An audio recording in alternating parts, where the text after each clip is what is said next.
Welcome, ladies and gentlemen and ladies. Welcome to another week of the Medicine Ball Podcast. You could have chose to be anywhere in the world. You chose to be with me. I appreciate that. Never take it lightly. Before we get into it, you already know, let that beat drop. Yes, it's Medicine Ball with your boy LS3. And if you ain't in shape, at least your brain should be. Welcome to another week of the Medicine Ball Podcast, where we focus on giving your brain a six-pack by exercising your mind. But what exactly does that mean?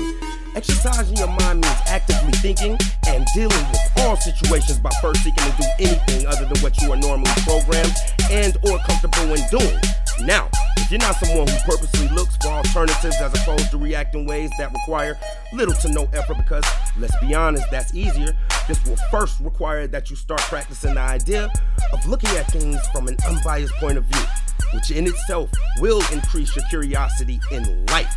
Now, most aren't used to this way of thinking, but just like anything you want to get better at, it requires effort, practice, and hard work. Exercising your mind won't give you all the answers. You will, however, begin to live life with more empathy, understanding, and peace, while equipping yourself with more options and effective tools to help deal with this thing called life. Now, I'm not a psychiatrist or a psychologist. I have been diagnosed with bipolar disorder level 1 for 16 years, and I got to a point in my life where I was looking at the person I was becoming versus the person who I wanted to be. So, whether you're one of the millions of people diagnosed with a mental health illness, or just somebody who could use some tips, tricks, and hacks to this thing called life, this is your family, man. I love all. We welcome all. Pull up a chair and let's come together, all right? Yeah. This week's episode, season 2, episode 6, On the Fly. Welcome again. Thank you guys for tuning in and checking me out. So let's get right into it. So I posted on a couple of my social medias, Facebooks, Instagrams, whatnot. Not all of them, but a couple of them. That this week's episode was going to be dedicated specifically to the How Are You Really challenge that they got going on. And I'm still going to do it, but just like, so long story short, I was watching something nerdy, one of the news channels or something, but something with the governor of New York, the Cuomo was on it, right? And he's two places. There's another brother who's on CNN, but long story short, somehow or another, they had made a mention of like, Kenneth Cole was married to their sister. That's just weird how these relationships behind the scenes be powerful. You don't even know. That's a dude on CNN, the mayor of or governor of New York, and Kenneth Cole combined through something weird. But nobody, I don't think, knows, no disrespect, I don't think nobody knows who the sister is. But long story short, he has something going on, the Mental Health Coalition.org. And I'm going to shout them out, the Mental Health Coalition.org. And I said on my platforms that I was going to do the How Are You Really challenge that they have going on, which is basically, the whole reason I was with it is because it's just a situation of like, this is something that I was always speaking on and like talking about doing, getting it popular. But it's just a situation where somebody who has enough money, power, and influence to where they can shortcut all this stuff that I'm doing right now. Not to saying that he's not with it, but it's just like, you know, he turned it into a challenge. So, you know, I've always been noticing, especially with this COVID thing right now, like the mental health thing is, and I've said this on previous episodes, go back and check it out and talk and listen to how I feel about mental health and how it comes across the news, whether good or bad, but let's be honest, the majority of the time is bad. It's like a fad. It's like a little trend. And like, I'm not cool with that, but if that's what's necessary to get the message out, I'm totally with it. I want y'all to peep that because it's going to go right into everything. If it's necessary to get the message out, I might not with it, but I'm totally with it. But long story short, it was a little challenge, and I just went ahead and just like emailed the publication department or the press department, and I was like, hey, I got a podcast. This is kind of what I'm, want to do, da-da-da-da-da-da. So they hit me back. And they sent me this email with a whole bunch of like packets and details of like how you should present it, things you should or should not say. And the thing that I thought was dope about that is like I already subconsciously, without having to think and plan about it, have been saying the things that they deemed for the challenge to be okay, such as how you speak on the illness, negativity, and giving advice, just all kind of stuff I was already doing. So I'm reading this joint and I'm just like, you guys, I got a life. Like, I'm tired right now, even as I speak to you. It's been rough. We'll get into that more. But anyway, it's just like I got a life, so I commit time to looking at it. And now I'm looking up all of the hashtags they want me to post. And then I'm looking up, like, how you have to present it to be official. Then they sent me like some I don't know what you guys will call them. They JPEGs. They're like badges that come with guidelines and stuff. If you do any type of thing where you deal with a company, you know what I'm talking about. So I get to looking at it and I'm just like, man, this is crazy, but I'm gonna ride the wave. So I wrote out a whole podcast about it, man. And as I'm sitting down doing my last little due diligence, research and whatnot, if life happened, and it's just like when I started looking at it, I was like, hold up. Before we let this, I'm cool with what Kenneth Cole's doing. There's a lot of celebrity doing. I was like, let me go and do some other things. So the first thing I started Googling was, what are the top asked questions about mental health? And like, I'm on it. I went to Google Trends. You know what I mean? I know how to search. We talked about this and how you ask questions and unlock stuff like a million ways. And I'm just like, number one, the place that I ended up looking at was like by the females.org or mental health for females.org. And I'm gonna keep it 100 with y'all. Like females, shout out to the ladies out there, is like 90%. So you know what I mean? Of course, I immediately linked that together like, yo, I'm definitely gonna check this. But other than that, it was from 2019 and it was just too much work for somebody trying to figure out some mental health things. So then I started looking at it from another way and I'm like, they got all these guidelines and these rules. Who speaks on this? So I was like, okay, what are the questions? And I was like, so who do people go to, or who do people trust when it comes to mental health, when it comes to information on mental health? And it was just like too much going on. So at that point, I was like, man, listen, I'm a guy that can come up with something by myself. And so like I'm gonna still do the challenge because I got a couple of people who emailed me and hit me up who wanted me to shout their name out. I'm gonna do the challenge, but I'm gonna do it on my Instagram. I've been working on my first video post under Medicine Ball LS3 Instagram for a minute now. So I'm gonna go ahead and I'm gonna reserve that to that. I'm gonna call out my 4 people. We gonna go from there. But so from there, I'm like, man, it's just too much going on. I can do this myself. So like I said, I got a lot going on, and it went from that to like I had somebody hit me up about some music, and it's just like, to be straightforward with you guys, like, I mean, I'm not gonna make any excuses, but it's just like subconsciously I feel like I've been kind of running away from the music making, even though it's something I'm passionate about.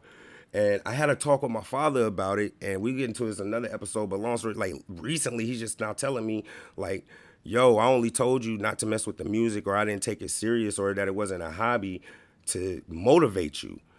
And it was like, I told him like, man, you know, you like changed my life, because the lead into that conversation was like, yo, I just really want to see you get back into your music. You was passionate about it. I was like, bro, you told me it was whack.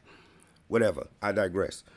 So like I went from that, and I got my inspiration streak through praying and thinking about it, really focusing on it and just trying to make it better. So it went from that to like shopping for a keyboard, and I just think a lot. And this goes into the how do you feel thing. And I think a lot, and with my diagnosis with the bipolar, like it could just get out of control. Because now when I'm looking like, yo, I'm gonna get a more compact MIDI keyboard, drum pad combination controller. And like when you go click on those, like it starts at like $125, and it's just like, I'm a nerd. So now I gotta compare. What's the difference between a MIDI and a controller and a USB port? Okay, what's the difference between a combination? Da da da da da da. And it was just like I had to stop myself. I think I had like started trying to reorganize my Fruity Loop files. And if you know about producing and music, you know what I mean when I'm talking about your plugins and your kits and your samples. But it's just like, if it's not organized, like, and I think that's a lot of the thing that frustrates me. If you don't have it organized, and I was messing around with it organically from being a guy who dealt with another music program. But long story short, it's hard to get your samples and all of that kind of stuff, what you need in order to be able to make the music unique. You need as many samples, sounds, instruments, feels as possible. So I went from my email after somebody had hit me up about a beat. I think the information about the beat was in the email, and the one above it was like, I get links to like exclusive plugins and everything. So I just kind of felt like I'm gonna tie it in together. And it went from that to me like, yo, let me try to organize my folder. And as I'm dragging stuff, like the meter is like 45 minutes for this file, and I'm downloading stuff. And I had to do exactly, because like, it's ironic because like, even as I'm telling you, how are you really feeling, Kenneth Cole? Like that's his challenge. How I'm telling you guys how I feel. And even as I'm explaining the story back to you, it's all over the place. So I thought it was important to be transparent. I know you guys are gonna go back and listen to that, but I'm talking about files and I'm talking about on my computer and all of that. I'm gonna go back and listen to this, and I'm gonna make sure if I don't do anything else, I leave that part that I just said in there because today's episode on the fly. On the fly. See, that title is representative of many things. And you know what? Let me pause because that's the first thing that I want y'all to do. Let me pause and come back with my next seg because y'all are hearing my life and whatnot, but I want to make sure that I'm still, as everything is chaotic, I can still have something I can cling to that I can make sure I can do at the tip top. All right? So, again, Medicine Ball with your boy LS3. Don't worry about it. I am not going to go listen to my last 2 episodes if you don't get what I'm about to say. But guys, don't worry about it. I'm not going to play with the podcast or edit the volume or anything while I'm on break. All right? Check this beat. We're going to get right back with you on the fly. Yeah.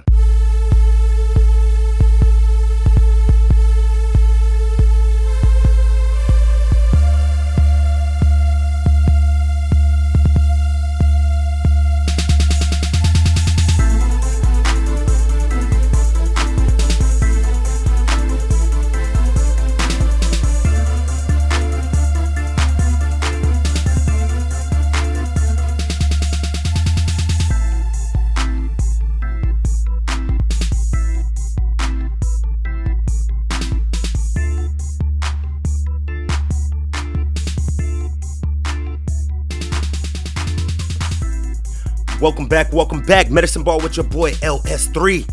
If you ain't in shape, at least your brain should be. You already know. Welcome to Medicine Ball, where we focusing on giving your brain a 6-pack. And I love it. Welcome back, man. On the Fly, Season 2, Episode 6. So, I didn't mess with the podcast, but y'all know I went back and listened to that last segment. And a lot of it I had to cut off because it was too chaotic.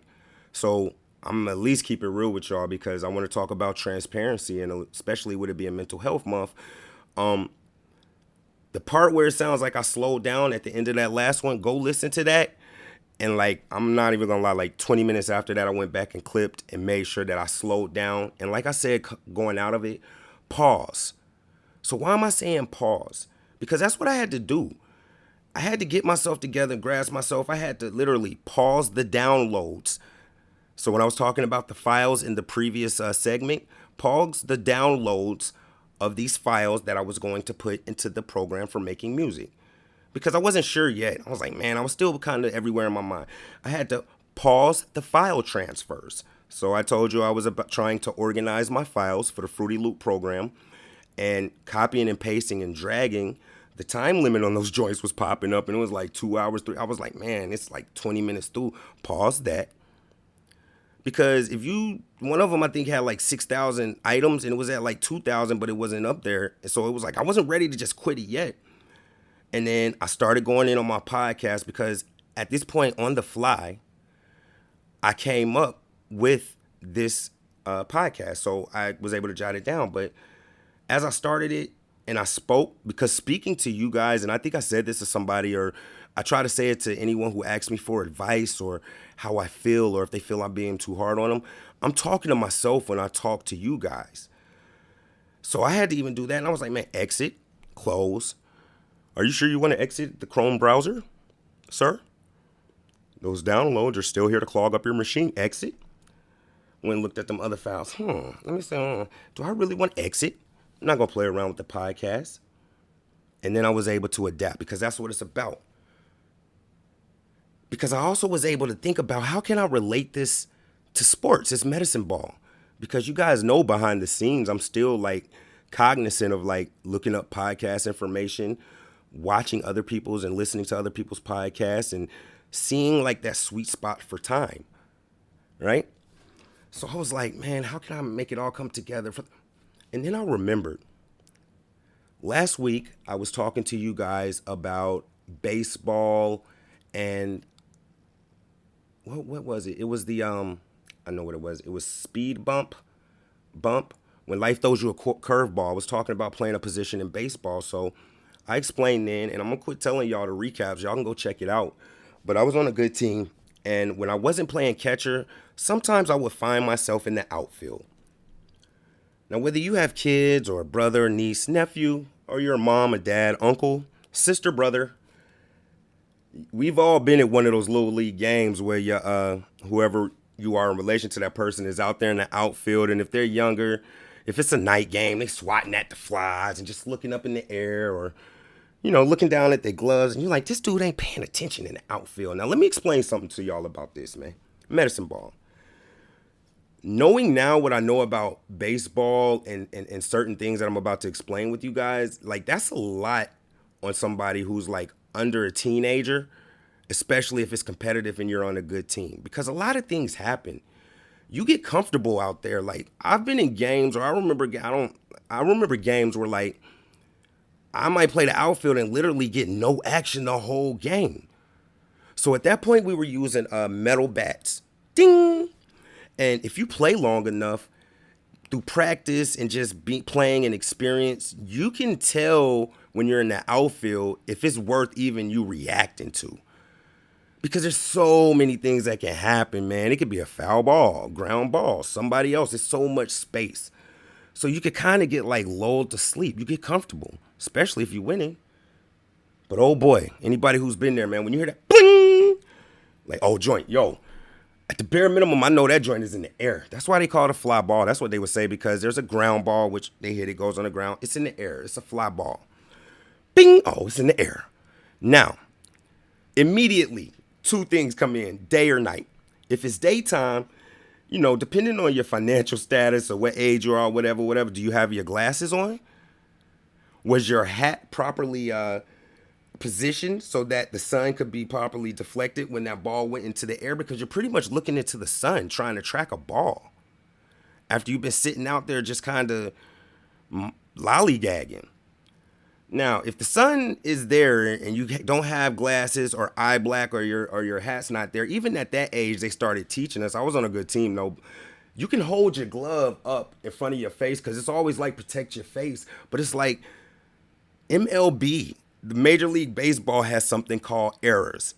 And I did an episode in season 1 called The Spectacle of Mistakes, because when you're watching baseball, when that guy catches that ball and you see it on ESPN, you just like, oh, this is another catch. But boy, it could be the first inning. Drop that joint, the spectacle of mistakes.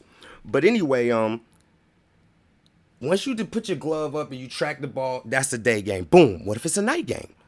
Now, me at that age, we wasn't playing this was like not even high school or middle school. We wasn't playing inside nowhere. So it's at night. So they got those big lights on, and if you're out in the outfield, depending on where you at, they might not even cut the grass right. So now you got these little bugs and these gnats, and you sweating and you swinging at the gnat and trying to be in your coach. Hey, keep your head in the game, man. Hey, and you swatting that fly. Bing. Now it's nighttime. A whole nother thing. It's nighttime, because even though it's no sun, those spotlights is still bright as heck. And on top of that, you got projectiles now. You got these gnats and stuff that's flying in your eye and your ear and your mouth and all of that. And if you're able to shake all of that and you're looking up and it's nighttime, it's just like, okay, let me make sure that, I don't go back too far. And now, with that being said, if you make the catch, if you drop it, it's a whole nother situation. But even if you make the catch, guess what? Now it's another decision. So just like I said, it's not like it's cute on these ESPN top 10 plays they show y'all where you just catch it and you jot off the field and it's cool. That just happens then, man. You don't know what's going on. They might tag up. Is there a base runner? If you don't know baseball, that means somebody is hitting and they weren't able to catch her to get him out, and now he's on one of the bases. So he may have tagged up. So if the ball is hit, you start running to the next base. If you're not the hitter, if you're on base, you start running to the next base. But if it's caught in the air, like I'm telling you, the fly ball out, you have to go back and touch that base you was at. And then you could choose to continue going towards that base you were at. You feel me? Most people just go back to the previous base, but some people try. So you thinking about that, then you got to think about the situation. I'm in the outfield. Even professionals, I can't throw it to home plate. Oh, right, that's right. My shortstop between the second and third base is my cutoff man who's got to throw it to so it's just a bunch of stuff. And when it happens, I was like, Yo, it's ironic how they call it a fly ball, but you do so much on the fly. This episode on the fly is about adaptability, adaptation. That's what this episode is about. Because even on the fly, I just told you all the things that happens, and that's just like on a like little minor league level. That's not like even in high school where it's for a record and some coach's job. Adaptability. Me coming up with this through all the chaos, just like I did. I got lulled into sleep and then I went into chaos, and you gotta pause first when you get to catch the fly ball. And I know it's gonna sound corny, but just like, and God has blessed me. And I know it's coming through some God blessing and some of how I exercise my mind, but just like even right then, if you hear a little bleep, I just paused because I have adaptability with dealing with the podcast. Best believe I just paused and I hit save right there. And you can get to that moment and you can get to it too, whether you're somebody who's dealing with an adversity or an issue. You have to be adaptable. Because even right now, let's think about what's really going on with this COVID-19. And I knew this from day one. What's going on with this is it shows a lack of adaptation from the people who are uncomfortable or feel like, yo, like how you get cabin fever, like, I mean, and I don't want to harp into it too much, but it's just like, at the bare minimum, regardless of who your party is, it ain't about politics. It's not even about numbers. Like, I just know two things that everybody can agree with me on. Number one, we don't have enough tests. We're not testing enough people. Number two, it ain't no vaccine or cure. Now, I'm not going to get all into the specifics about how people who make a comment about the flu affecting 50,000 people and even why they say that. And I start listening. I'm going to go into it, man, because adaptability.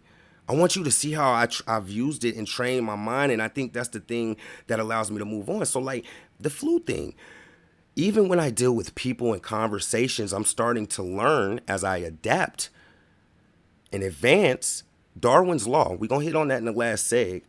But it's just like, when I hear somebody say to me, well, the flu kills 50,000 people a year. When we talk about COVID, right? I'm not arguing. I'm not complaining, but this is what I'm going to say to them. I'm going to be like, oh, okay. So the flu kills 50,000 people a year. We don't have a vaccine. I just pointed that out. So let me learn how to deal with this person and adapt to where they can answer it. So my next question is probably going to be, okay, so that's in a year. So 50,000 out of 12 months. So based on your math and that flu thing, if we're at, I think as we speak, 100,000, might as well say, and it's been, what, 3 or 4 months? If we want to say 4 months, 4 times 3, 100,000, that's 300,000 people just by using the flu formula. I get it. The flu kills 50,000 people a year. I get it. We in month 4. And then I take it from there to this. So, okay. So, yeah, these people get the flu shot every year, right? Yeah, they sure do get the flu shot every year. So, not only that, we don't have a vaccine. Well, as soon as we get the vaccine, we're going to be straight. So now I'm going to ask people like, okay, so the flu gets a shot every year. Yeah, sure does. The flu is a vaccine, right? Yeah, it sure is a vaccine. You know why you have to get the flu vaccine every year? I don't know. I'm just, that COVID joint come out, I'm going to be straight. Vaccines only last a year and a half. So at that point, when I hear somebody say the 50,000 thing, I'm adaptable enough to be able to think that all the way through and say that to them. Because they're going to agree, yeah, oh, okay, that makes sense. And you just proved that what you're saying was not, the most calculated thing. But even with the COVID, the thing that's going on with these people who can't stay out of the stores, like who are having a problem sitting at home, who are not, it's a lack of adaptability. And even, I'm not going to speak on the president, but it's just like, it's never going to be the same, you guys. And the people who are going to struggle the most with this and who are struggling the most with this when it comes to mental health, because, I mean, you don't have to be diagnosed with anything to be in here. Like, my dad out here in these streets like a teenager, and he's 72. And I used to get upset, but I'm just like, man, he probably just not used to it. Adaptability. Think about it. The virus for 2 weeks, right? If we would have just sat still for 2 weeks, we could have deaded this. Now, I'm going to keep it real with y'all. we are a society, at least in the American culture, based on a 2 week period, whether it be your checks, whether it be the delivery, 7 to 10 or 7 to 14 business days. Even if it's 7 to 10, it's 2 days on the weekend. It ain't going to be there. If we would have all just went to work, got our regular check, brought our regular groceries, and just sat in the house, we wouldn't even be dealing with the COVID thing.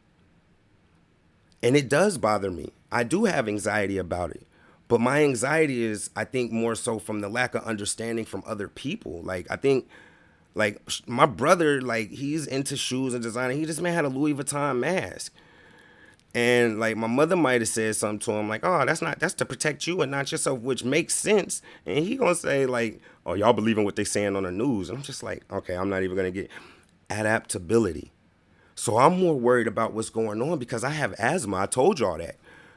That plant-based diet, and, you know, not to be too specific, it don't do nothing for your lungs, though. I mean, but it technically does because, like I told y'all, the pollen didn't really hit me this year. But it's like, so I'm like, okay, so like when my brother goes out and then want to come over here, even my father wants to come be around me when I know where his lady friend works. It's like I have asthma. And just like I was aware enough early on to realize that I needed to wean myself off of the inhalers and things as much as possible, because if your body has a problem or an ailment, but it can depend on that to be supplied from outside, it's never going to create it. But adaptability, adaptation, man, that's what's going on, even right now with the COVID. And I think that's the thing that allows me to be able to deal with my mental health diagnosis a little bit better, or get over situations quicker, or be able to see in people things about themselves that they can't see and things like that, because I'm adaptable enough to just like take things for what it is, and I'm always looking for a way to move on and get to the next session. And you will get to a point where, whether it be a relationship you're dealing with, a conversation, your religious relationship, or a financial situation, you're going to get to the point that if you exercise your mind and look at everything unbiasedly and be able to, because that's going to obviously also make you be able to look just like at yourself, honestly. And you know what? I'm going to keep it adaptable, man. I'm going to go ahead and keep this one going because I told myself that like I wasn't going to go over 30 minutes on this one.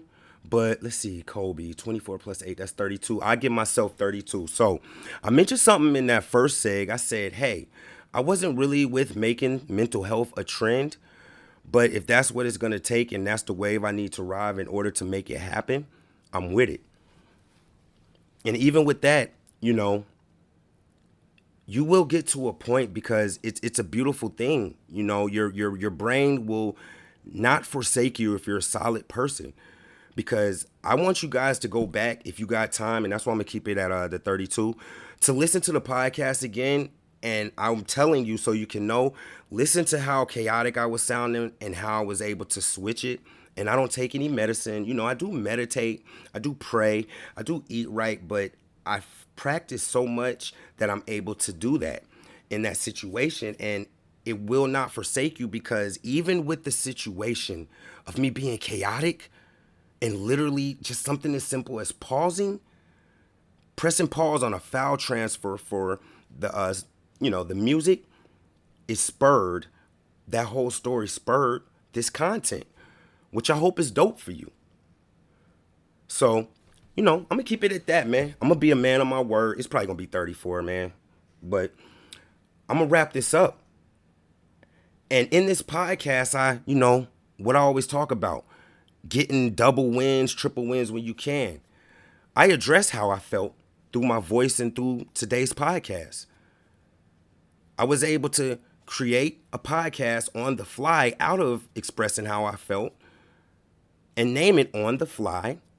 If you count, that's 3. That's a triple. Ding, ding, ding, ding. That's 3 wins. Related to medicine ball, related to sports by talking about a fly ball and flipping it into adaptation and getting COVID in there. And I appreciate y'all, man. I'm just trying to get better at it. And as I become more transparent and adapt, it's helping me to hopefully make better comment, all right? So I'm still going to do How Are You Really Feeling challenge, even though I'm tired or exhausted or whatnot. Interact with me. Y'all already know the normal platforms, man. I've been working on the website. And I'm probably gonna like start incorporating more of the website stories into my podcast and like ways to exercise your mind and just deal with adversities, because like people have really liked that. Like, shouts out to everybody. When I was talking about putting the little links at the top, like I can see the clicks on the page and y'all going out there to click it. So that might come next week. And real quick, I just want to clear up at the beginning because I went back and listened. I had made a comment and I wasn't clear on it, where I had said 90% were females. And, you know, I got 4 sisters and I know you don't want to leave something up in the air like that. So I was talking about looking up like the most asked questions relating to mental health. And it was a website that would say mental health for women. And the reason that I agreed with it is because 90% on a majority of these platforms, when I look at my analytics of the people listening and interact, are the women. Shouts out to y'all. They smarter than us anyway, fellas. Yo, I'm gonna leave it at that, man. Listen, it's totally okay with having ups and downs, good days and bad. And I want y'all to see that it's not all good for me. But you know what? It doesn't even matter as long as you have a support system and somebody's there for you. And if nobody's told you, you listen to that, I don't even know, but like, yo, I believe in you. We here for you. Let's continue to get it together, man. I'm not Kenneth Cole. I don't have that kind of money, but these stories and these experiences, whether it's a mental health diagnosis or not, they're honestly like keys that may unlock clarity to other people, that just the way you said it or your story or your version or your tone made something a little bit clear for them, and it made it a little bit easier, man. So you already know. Holla at me. Medicine Ball LS3. I'm on all platforms. Like, subscribe, share. Until we meet again next week. This is Medicine Ball Season 2, Episode 6. Exercise your mind. Give your brain a six-pack. Stay up. I love y'all. I believe in y'all. Until next week, be great. Yeah.